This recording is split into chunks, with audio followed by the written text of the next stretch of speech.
What have Dan Snyder's biggest blunders been since he took over in 1999? You can weigh in with if you have any personal run-ins with Dan Snyder or just personnel decisions, the way he's approached the business as a whole. 800-636-1067. Can I lead off? Sure. I mean, there's a rack of sort of on-the-field things, coaching hires, free agent signings. You can go through all of them and make a great case. But for me personally, I think where I was most offended by him was when he started suing the fans. Right. When it was like gouging fans, forcing you to use at the time like a Redskins credit card, to buy season tickets. And then, like suing old ladies that couldn't afford whatever the new price increase was or whatever. That really irritated me. Forcing people, remember, you couldn't park near the stadium or you couldn't even walk there because, they were trying to force you to park at the stadium. So if you were parking at the church or something, they just made everything inconvenient, all just to make him more cheap money. He sued the city paper. Right. He sued the city paper, the guy. I can't remember who the writer was, but yeah. Dave McKenna, is that his name? I think so. I think that's right. Mine's more bigger picture. I think Dan Snyder, what ultimately did him in and led to just such a poor product, both on and off the field for 24 years was I think he thought he could run the Redskins the same way he ran Snyder Communications and built them into, I think it was like $1 billion valuation company at such a young age. And I think in that instance, he felt like he had to do everything himself, kind of like a one-man operation. So when he took over the Redskins, he probably felt like, well, I don't need to hire competent front office people because I can give my input. And I don't need to hire, people on the business side because I'm a business genius myself. So I think that approach to running the Redskins was just illogical. His biggest blunder was just trusting himself. Right. Thinking he could undertake all of it and run it in his own personal style, which proved to be wildly unsuccessful for the NFL model. He should have come in and said, I need to hire the best GM I can buy. I need to hire the best marketing person. Had he done that and been willing to listen to people that had differing opinions, I think things could have turned out otherwise and in a more positive manner. But he chose not to do that throughout his time here, and now he's going bye-bye. Now it's with a big paycheck, it's with a big price tag, but he's leaving humiliated and in shame. Absolutely. Mine might be small in the grand scheme of things. However, I think it could have turned the franchise around, and it was very early on. It's when he fires Marty Schottenheimer. So Marty Schottenheimer's his coach. They start off terrible. Their offense stunk, but he managed to turn it around, and they finish 8-8. And Snyder was bored with him and fired him. Marty Schottenheimer would have won consistently because that's all he did as an NFL head coach. Now, he never won the big one. Right. But in Cleveland, in 4 out of 5 seasons, he took the team to the playoffs. Then he goes to Kansas City. They go to the playoffs 7 out of 10 seasons. He's fired from Washington after an 8-8 season. He compiles a 47-33 record with the San Diego Chargers. Had he kept Marty Schottenheimer in charge, they would have won early on. People would have been fans of Snyder. And who knows where we would be right now. And weren't some of the infamous stories surrounding that, wasn't it Dan just wasn't having any fun with Marty Schottenheimer because he had to toss the keys to Marty to give him all of the power and the control, and he felt neutered. Yes. And he didn't like that, even though Schottenheimer was clearly the guy that he should have had for the turnaround. He wasn't the only one. Remember, Schotty was kind of giving Darryl Green a hard time. Yeah. And Darryl didn't like that. I'm sure that Dan, thought maybe that wasn't right. Yeah.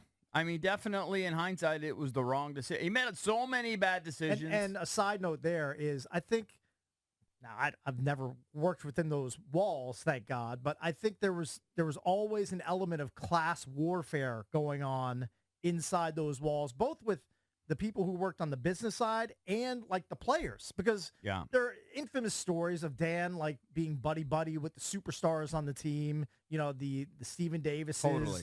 or the Robert Griffins, whoever. I think Phil- Portis was his guy. Portis was one of his guys, and then the other guys would just get treated, kind of like hired guns and hired help. Yeah. So and I think that bled And it- over into the business side And just too. there's so many. We literally could do days of complaints. Wasn't there also a story that like 1 year as a bonus, like some of the workers got bags of apples, like a fruit of the month club instead of like a monetary bonus. Yeah. Some of Got the a fruit basket. yeah, like a fruit basket or like jelly of the month. like a sack of apples as a bonus. I mean, Right. how offended would you be if you were slaving under Dan Snyder for a year and you get a sack of Granny Smiths as your bonus? Oh, you'd want to kill the guy. Yeah. They're Sure, just that's a fun workplace. Yeah, I think you really hit on something, the class warfare, and it kind of ties into his the fact that he wasn't accessible to us either. Right. You know, You had to call him Mister. yeah, Oh, the that's what Mister stuff, the rumors that you couldn't look him in the eye, which I know they denied, but I remember hearing that kind of order right. back in the day. When we used to do the official pregame show over there at FedEx Field. Just that- Cakes had a near run-in with him. yeah. Well, I mean, the guy had 6 like Secret Service type bodyguards in his home stadium. Not exactly a man of the people. I mean, who does that? All right, so we mentioned him earlier. Captain Obvious is on the line. Oh, he's calling in. And we saw him early. Drabby saw him early. He was getting his ADs. He was doing his interviews there with the TV station. Done with all his other media obligations. How are you doing, my friend? Yeah, it's a tough job to be the captain nowadays. You know what I mean? Right. I'm sure it is. So where does Captain Obvious, where does that even come from? The short story is it came from a joke that FP Santangelo was telling on the air, being Captain Obvious on baseball games. Gotcha. And I tried to my main reason to do this was to get up on the jumbotron. So Right. I knew the Captain Obvious from hotels. And I put 2 and 2 together and came up with 807, which is my Captain Obvious outfit now. All right, so hold on. So what is your I'm just curious. I don't want to completely derail the show. His name's but, Ted. This guy's name's Ted? Believe so. All right, so Ted, are you married with kids? How important is it to you to get we call them ADs, Believe he's from attention PG dollars. County. Yeah, okay. Is that important to you? Like, obviously, you live for these That's things. his currency Right? of choice. That's I think there's Captain Obvious jokes in there somewhere. I don't know where they're hiding yet. Of course, attention dollars are very important to me. Right. What about, real dollars? Like, what do you do for a living? Are you retired or? No, I'm still working. I'm a home inspector, and I did the TV thing this morning, Right. and I'm coming back doing some inspections in the interim, and then I was going to come back down to the bullpen for the maroon and sold party. The burgundy. right. That's a funny bit. That is funny. I'm reading about him. That's not funny. We might steal that. Yeah. Yeah. I'm reading about his first Captain Obvious sign, which Yeah. was Bryce Harper's number is 34. That's right. So That's the first one that right. hit. So That's the one that got me on ESPN, and my life hasn't been the same since. So are you like Rom, who's, I don't know if you know Rom, is a character on our show who kind of coined the term attention dollars, ADs, and he records every phone call, and and you are big on being interviewed. So do you record all of those? Yeah, or are your appearances archived? I usually use depend on the internet for the reposts on that type of thing. I do have an app on my phone. It's called 15 Seconds of Fame. All right. It's Of a course you face do. recognition thing. If you get up on the jumbotron, they'll record it and send it to your phone, and I can parse it out from there. There's an app for everything. Oh man, Wow. no, you didn't. Hold on. You didn't come up with that app, did you? No, I wish I did. Right? I think Rom came up with it. I'm just Rob's curious. in the App Store right I'm now. curious. What high school did you go to? You're a PG County guy, right? Yeah, that's right. I went to Friendly High School. Friendly. Okay. Nice. You and Dickie Simpkins. And then did you go to college?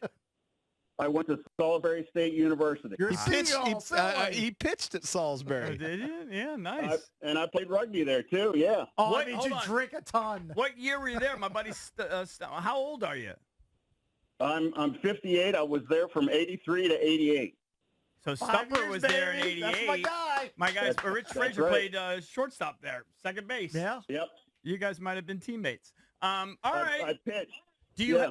do you have a I guess the biggest blunder, your favorite negative memory, whatever, however you want to coin it? Well, the second I heard his name, I kind of went into a blackout, and 23 years later, I woke up and here I am. That period of time doesn't exist for me. So you're repressing the bad memories. unfortunately. Okay. So- I can get that. It was a nightmare, believe me. But I'm now that we have a chance to wake up from this nightmare, never to talk about it again and talk about the future and hopefully winning some football games and possibly some Super Bowls. Right. That'd be great. All right. Thank you, buddy. Thank you, Ted. Have fun looking at sump pumps before you come back to the Maroon and Soul Party. Does it say, like, is he married with kids and everything? I don't Yes, know. I was reading. He has a son and a daughter. His daughter refuses to go to games with him, according to the Well, story. this is embarrassing. Yeah, of course. This guy, is he like Marlins man? Like he's buying tickets to all kinds of games? He goes to a lot of sporting and he events must here be in getting DC. good seats, right? Because he's getting a lot of TV time. He's getting a lot of, like, Well, I mean, it's billboard time or whatever it It's is? the lowest of the lowest hanging fruit for the guy, Yeah. the in-house camera guy, to Right. find Captain Obvious with his wackadoo sign and the sash that he wears to the games. Right. Let's go to Dennis in Reston. Hey, Dennis. What's up, man? Hey guys, how you doing this What's morning? up? Good. Okay, so look, there's a lot of blunders that Snyder did over the years to everybody, just the fans, you guys, I mean everybody, and everybody's probably, different people have their different problems, but my overall problem with him, personally, and I've talked about it on your show many a times, was him allowing and him getting himself into the position, the whole organization of allowing the team's name to be changed.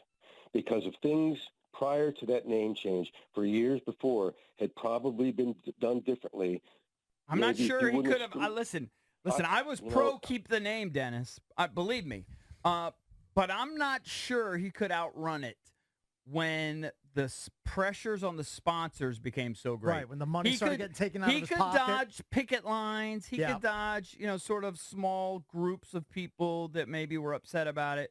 But when it started to affect his bottom line and you had sponsors, major sponsors, pulling out, I'm not sure you could blame